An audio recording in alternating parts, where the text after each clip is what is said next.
네, 학생 여러분 안녕하세요. 창세기와 고대 역사 첫 번째 동영상입니다. 오늘 첫 번째 시간은 이 책을 공부할 건데요. 잠깐만요.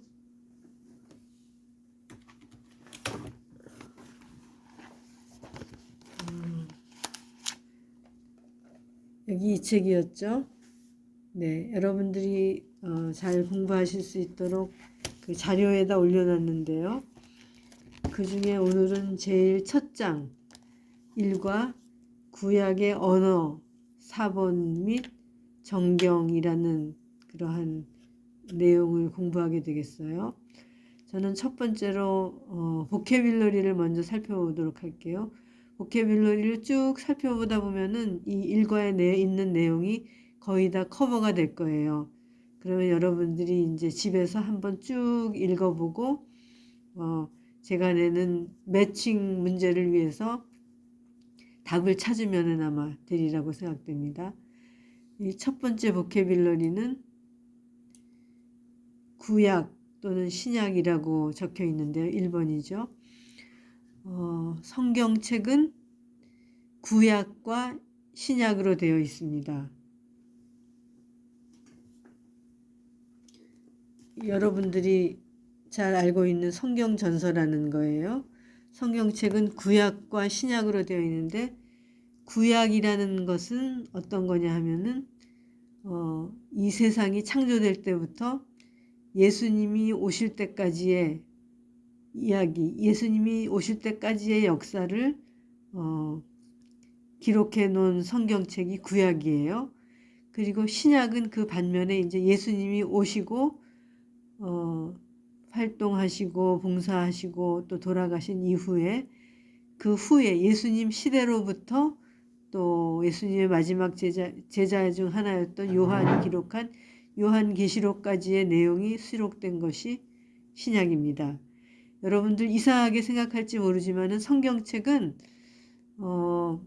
66개의 작은 책들이 모여서 된 거예요. 그러니까는 전체가 한 권의 책이 아니라 말하자면은 무슨 에세이집이 여러 가지 에세이가 모여가지고 한 권의 책을 이루는 것처럼 구약부터 신약까지 약 66권의 책이 한 곳에 모여가지고 한 성경이라는 책을 이루고 있는데요. 기원 전 1500년부터 기원 후 100년까지 약 1600년간의 40여 명의 저자들이 기록한 책이 구약책이고 그것을 한 대로 모아놓은 책이라고 생각하면 되겠어요. 다음은 2번입니다. 히브리어에 관해서 살펴보겠는데요. 우리 창세기는 성경책 중에 처음 책이잖아요. 그러니까 그게 구약에 해당이 되겠죠. 구약 성경은 히브리어로 기록이 되어 있습니다. 반면에 신약 성경은 헬라어로 기록이 되어 있죠. 헬라어라는 것은 그리스 말이고 히브리어라는 것은 오늘날의 이스라엘의 말이에요.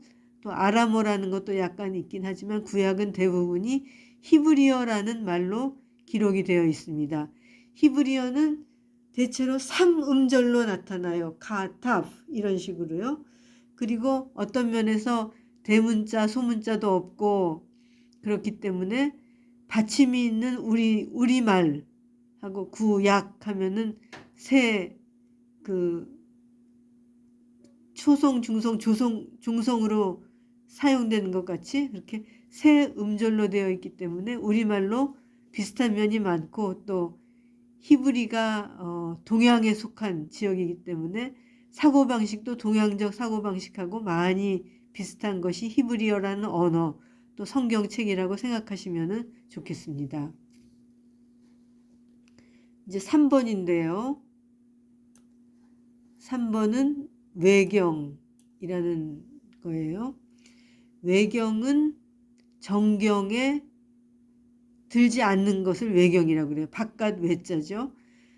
기독교의 정경은 구약 성경과 신약 성경에 66권으로 되어 있습니다. 구약이 39번, 또 신약이 27권, 3927이에요. 3927. 그렇게 66권의 책으로 되어 있는데 그 구약과 신약 외에도 사람들이 경전인 것처럼 사용하는 그런 책들이 있어요. 그래서 그러한 책들을 외경이라 그러는데 천주교회에서 사용하는 성경책에는 외경이 포함되어 있습니다. 그렇지만 기독교회에서 사용하는 성경책에는 외경이 포함되어 있지 않고 그야말로 외경이라 그러고요.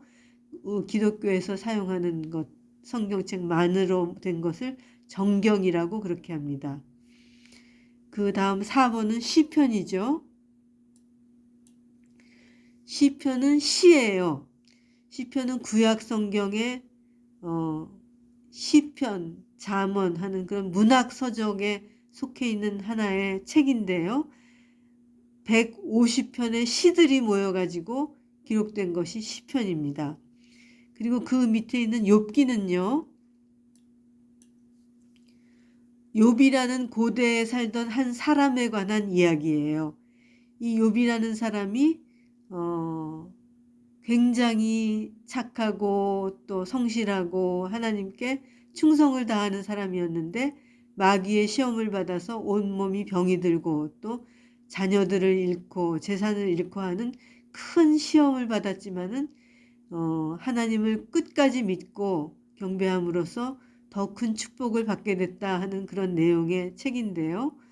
욥기를 기록한 사람은 아까 40여 명의 저자 중에 모세라는 사람입니다. 그런데 욥기가 또 중요한 것은 우리가 공부하는 창세기도 모세에 의해서 기록됐어요. 창세기를 기록한 사람도 모세, 그리고 욥기를 기록한 사람도 모세라고 그렇게 생각하면 좋겠어요. 여러분들 그 모세가 나오는 십계라는 영화를 혹시 아시는지 모르겠어요. 그 모세가 기록한 책이 창세기, 또 창세기 이외에도 많은 책들이 있지만은 창세기, 우리가 배우는 창세기와 또 욥기도 모세에 의해서 기록됐다 하는 것을 기억하면 좋겠습니다. 그 다음 보케빌러리로 나온 게 제임스 왕역이라는 거예요. 제임스 왕역은 킹 제임스 역 이렇게도 말합니다. 킹이라는 게 왕이니까 제임스 왕역이나 킹 제임스 번역이나 똑같은 거죠. 제가 말씀드렸듯이 구약 성경은 히브리어로 기록이 돼 있어요.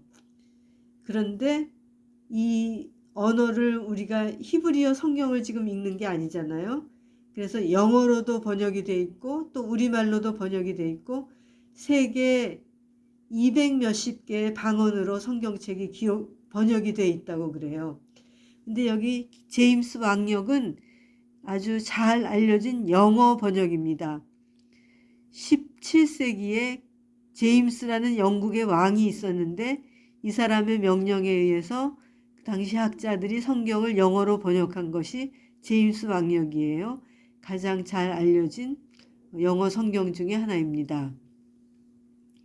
다음번 7번의 보케빌러리는 70인역이라고 나오죠.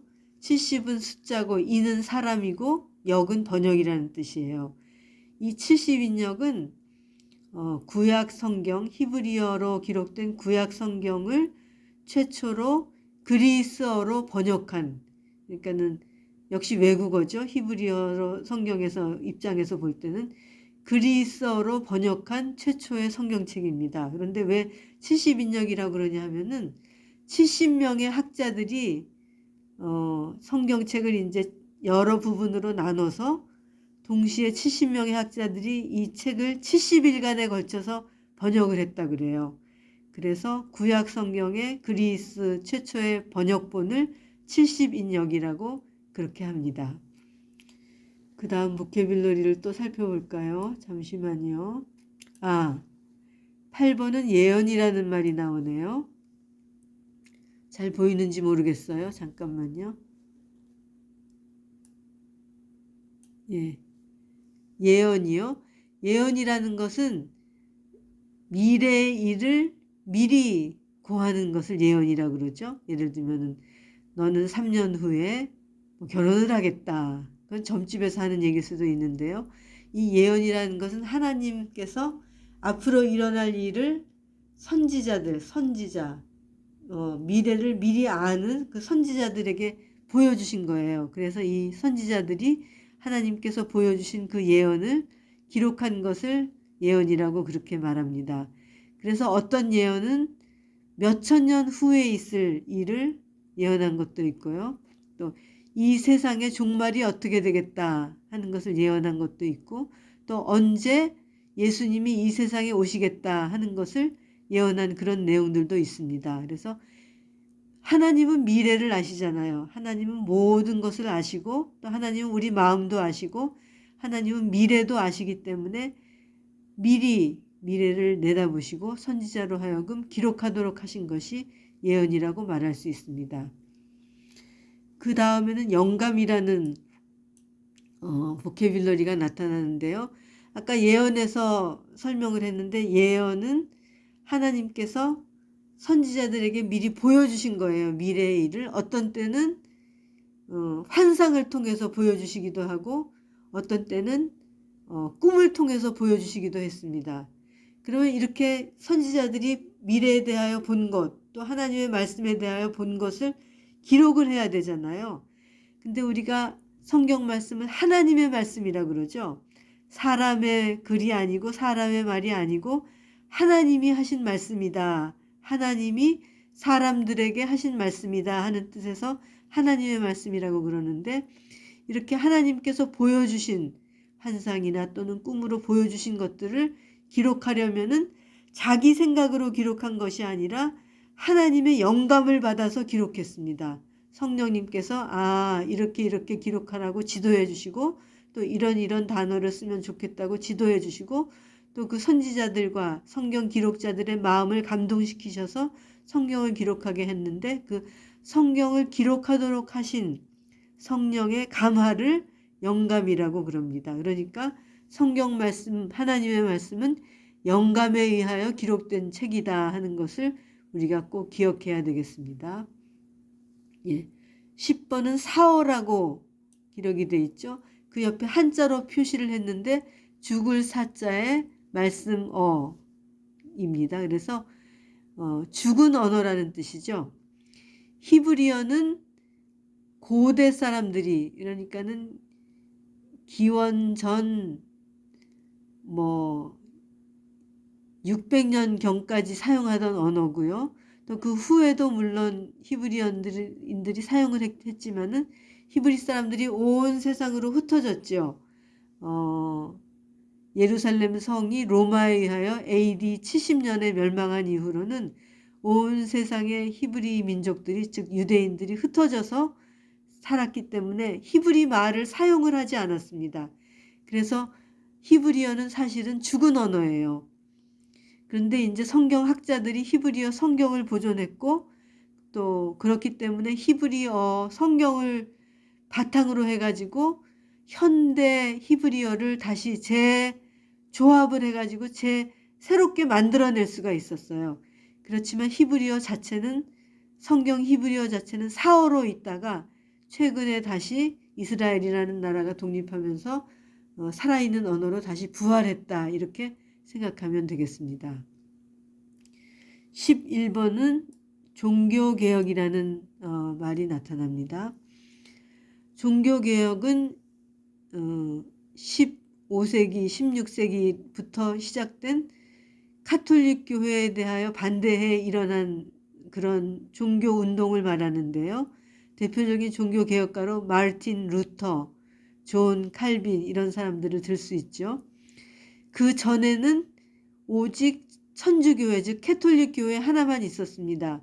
근데 여러분 혹시 아시는지 모르지만은 캐톨릭이 온 세상을 지배했던 그 시대를 종교 암흑 시대라고 불렀죠. 왜냐하면 종교가 단 하나밖에 없다 보니까는 그 종교가 교리적인 면으로나 또 도덕적인 면으로나 영적인 면으로나 타락하게 됐어요. 그래서 14세기, 15세기 이 당시에 종교개혁자들도 역시 천주교회의 신부님들이었는데, 천주교회가 이대로는 안 되고 개혁을 해야 됩니다 라고 일어나다 보니까는 천주교회의 반대를 받게 됐어요. 그래서 결국은 천주교회와는 이별을 하고 개신교회를 만들어내게 됐는데, 그것이 종교개혁의 역사입니다.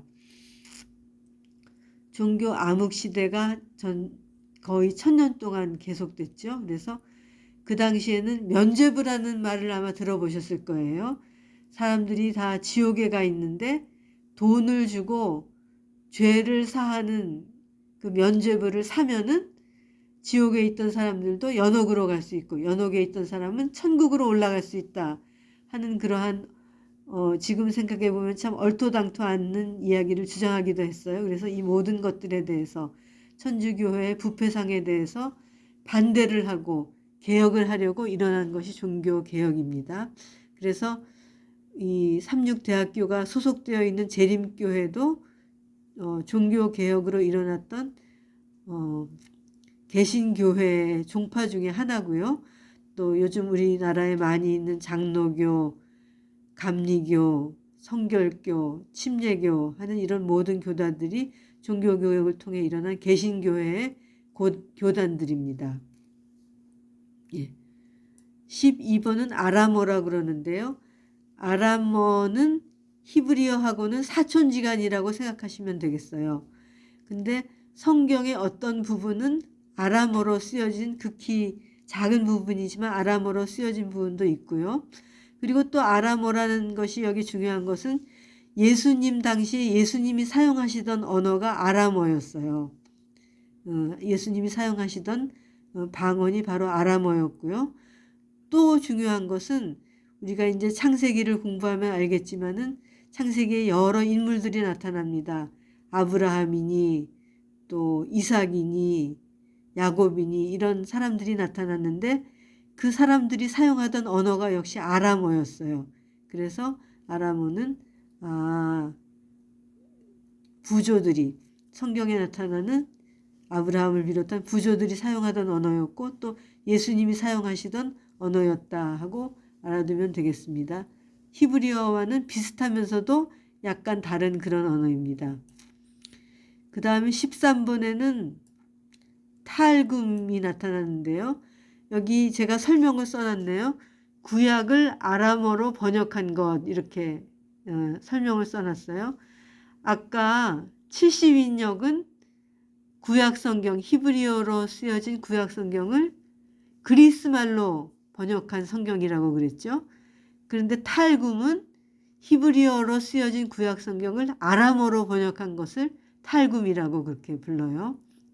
이것은 어떤 면에서는 전문적인 용어가 될 수 있겠지만은 상식적으로 알아두시면 좋겠습니다. 그 다음에 여러분 파피루스라는 말을 많이 들어보셨을 거예요. 파피루스, 영어로 파피루스. 또 설명은 늪에서 자라나는 고대 이집트의 선물, 늪에서 자라나는 고대 이집트의 식물인데요. 늪에서 자라나는 고대 이집트의 식물인데 페이퍼라는 말이 영어로 종이라는 뜻이죠. 페이퍼라는 말이 바로 이 파피루스에서 유래된 그러한 영어 단어입니다. 파피루스는 늪에서 자라나는 고대 이집트의 식물이었는데 이 식물의 줄기 또는 잎을 이제 차곡차곡 이렇게 엿이어서 붙여가지고서는 그거를 막 찧어가지고서는 납작하게 만들어서 말려가지고 거기에 이제 펜으로 사용을 했어요. 펜으로 글을 기록했어요. 그러니까 종이의 전신이죠. 우리가 사용하는 종이의 전신이라고 할 수 있어요. 그리고 고대 시대의 필기 용구, 그러니까 종이를 대신하던 그러한 기록 용지였다 하는 것을 저희들이 알 수 있습니다. 이제 20번까지 있는데요. 보케빌러리가요. 15번입니다. 사헤두루마리라는 말을 들어본 일이 있는지 모르겠어요. 사헤는 이스라엘에 있는 호수예요.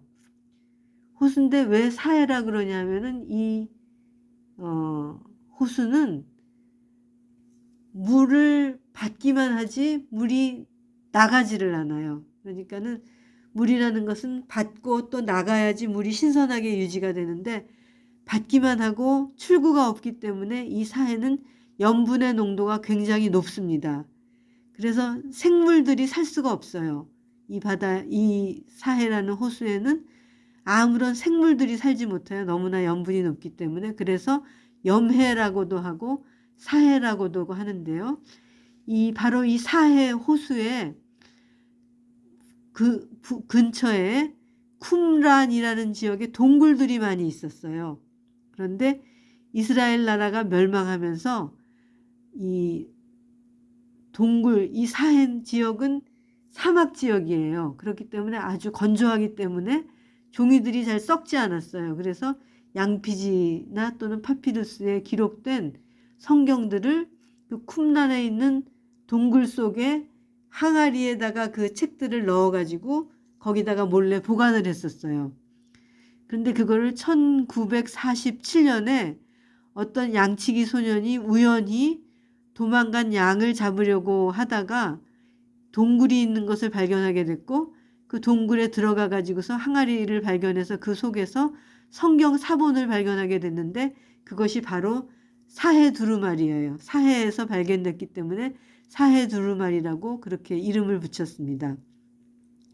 이것은 그러니까 기원전 2세기에서 기원 후 1세기 그 무렵에 쓰여진 성경책이에요. 성경 사본이죠.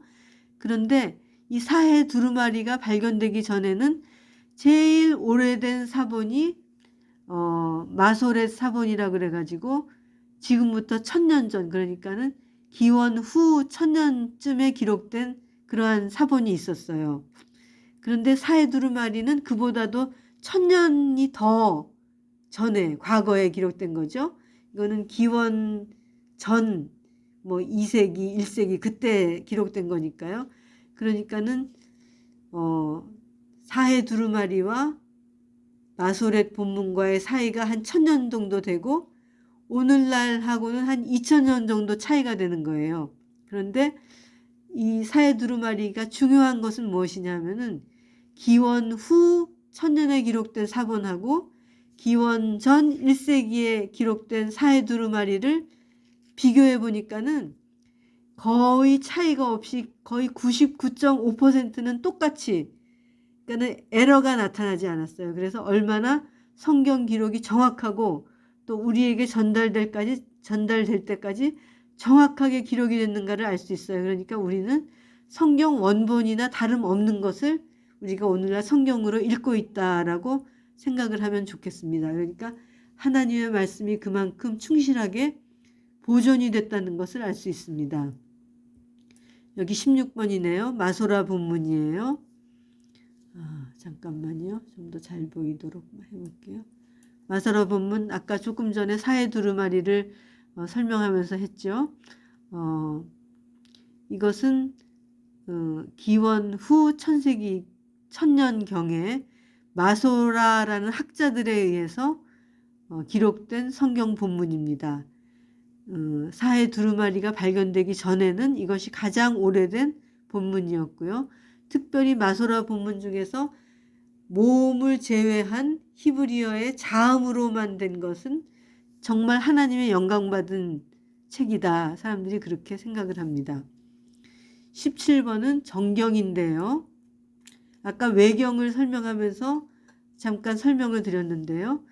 구약과 신약의 66권으로 된 이것은 진짜로 하나님의 말씀이다라고 인정해주는 정식으로 인정해주는 경전이다 하는 뜻이라고 생각하면 되겠어요. 그래서 그것을 정경이라고 그러고 그 외에는 외경 또는 가짜라는 뜻에서 위경이라는 것도 있어요. 외경이나 위경이 존재하지만 하나님의 말씀, 틀림없는 하나님의 말씀으로 인정받는 것은 정경, 영어로는 캐논이라고 합니다.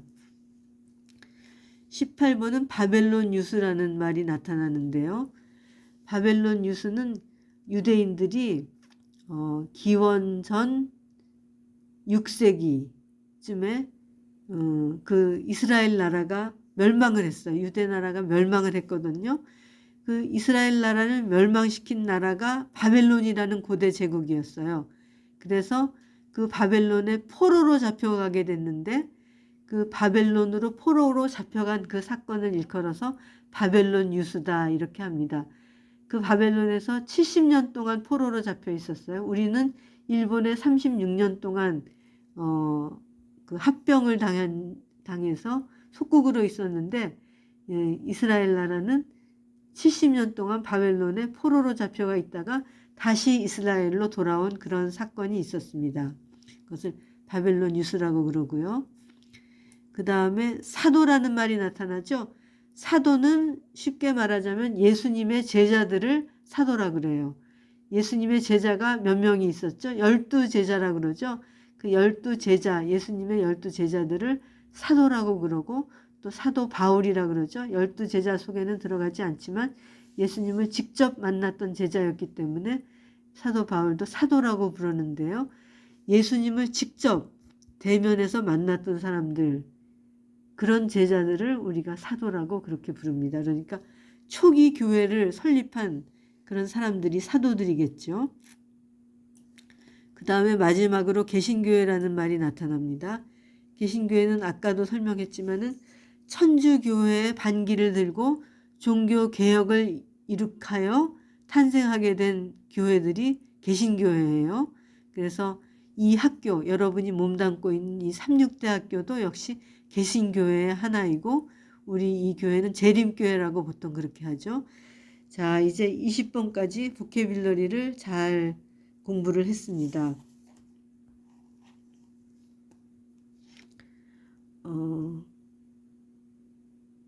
여러분들이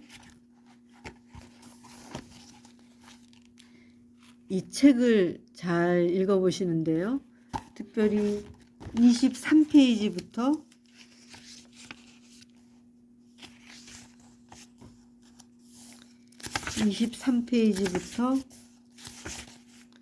50페이지까지 한 25페이지, 20몇 페이지 정도 되네요. 20몇 페이지 남짓 되는데 23페이지부터 50페이지까지를 천천히 읽어보면은 제가 지금 설명드린 보케빌러리가 쭉 나타날 거예요. 그것을 읽어보면은 이제 제가 과제로 내드리는 그 줄긋기, 짝 맞추기를 풀 수 있는 그러한 아마 지식이 생길 거고요. 그 문제를 풀면 되는데 문제를 풀 때에는 안 보고 하면 더 좋겠지만은 이 책을 참고해서 그 답을 찾아서 적어두어도 상관이 없겠습니다. 그러면 여러분들이 잘 공부해 주시고요. 또 아까 인트로덕션, 오리엔테이션에서 말씀드렸듯이 창세기를 직접 읽으면서 공부하는 창세기와 고대 역사라는 책인데요. 이것은 목요일 오후 3시부터 저희들이 구글 미트로 화상을 통해서 직접 만나서 그렇게 공부를 하도록 하겠습니다. 그러면 학생 여러분, 오늘 첫 시간인데 수고 많이 하셨고요. 한 학기 동안 한번 열심히 같이 해봅시다. 네, 고맙습니다.